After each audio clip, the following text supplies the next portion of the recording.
Well, Jonathan, let me start off by saying that is some of the finest whip work I have seen since Indiana Jones. Oh, well, thank you. Well, I happen to train with the same guy who trained him. Really? For him. Yeah, Oh, Anthony wow. DeLonges. But Fantastic whipmaster. it does beg the question. I mean, how do you approach scenes like that to make them the most visual, but also make them very meaningful? I mean, do you seek out certain things? Well, I mean, it actually, to really sell the moment, you have to, on a practical level, you have to know how to use a whip. You know, it has to look like I've worked with a whip, you know, my whole life or before, or that there's no, it's not even a thought. Otherwise, it becomes distracting. Or if you focus on just the whip, but it's how is the whip used in that context? What is the purpose for using the whip? And so training with Anthony DeLonges is who was the whipmaster for Harrison Ford on one of the Indiana Jones films. Like getting somebody that can teach you how to make that kind of second nature is first.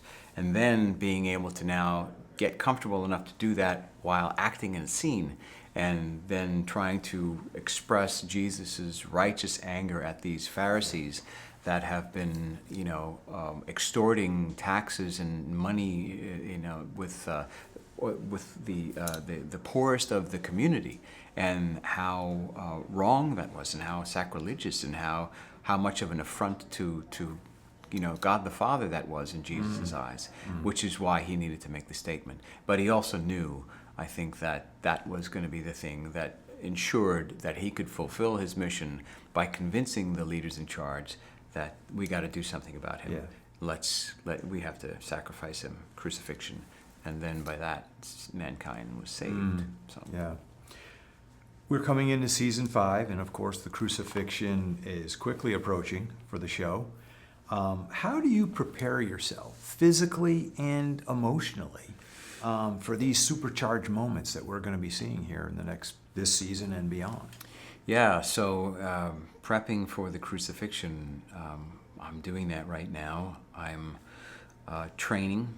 I've lost a bit of weight. I've got a little bit more to go, I think, to kind of fulfill my ideal of what that image should look like.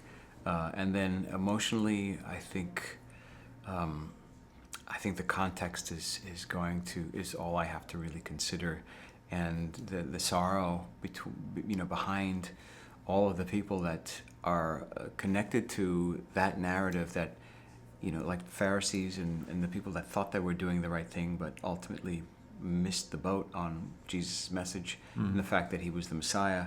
I think that is one that will engender this sense of just sorrow and pain for Christ, and you know, in Christ for them.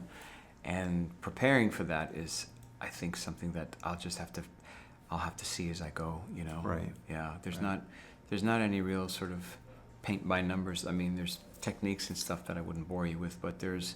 I think I have to consider things moment to moment, and on the day, you know, you just don't know.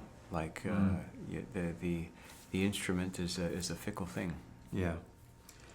Is there anything new from this historic chain of events that we're going to see in season 5 that something new that you learned about this era of Jesus's life that you never knew before, never realized? Maybe it was an aha moment for you. Did you have one? You know, I think for season 5 and the Last Supper, I think really digging into the Last Supper and what the Passover meal was, what it represented for first century Jews, how long it had been practiced, what it means today, and how the Last Supper, or the Last Seder, which is what it was a Passover Seder, how that translates to the Christian, or in my case, the Catholic understanding of the Last Supper, and the transition from the Old Covenant into a new covenant instituted by Jesus in the form of the Eucharist at the Last Supper, and the bread and the wine being actual representations of his body and blood, that they were to commemorate in memory of him, you know, Right. until the end of time. Right. Which is what we do at Mass every Sunday, or every day if you go to Mass every day. So I think really digging into the roots of that, and the Jewish, the showbread that came out once a year during Passover in the Jewish custom. How did that factor in? How did that affect, and how did that translate? What were the correlative aspects of those two events simultaneously?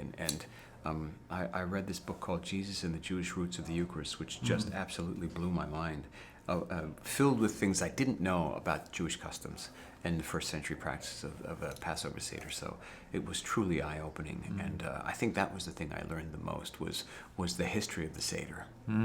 Good stuff. Yeah. I am out of time, but I want right. to, as always, thank you Goes for so the quick. time. It goes very quickly, Yeah. but Thank you. as always, want to wish you well.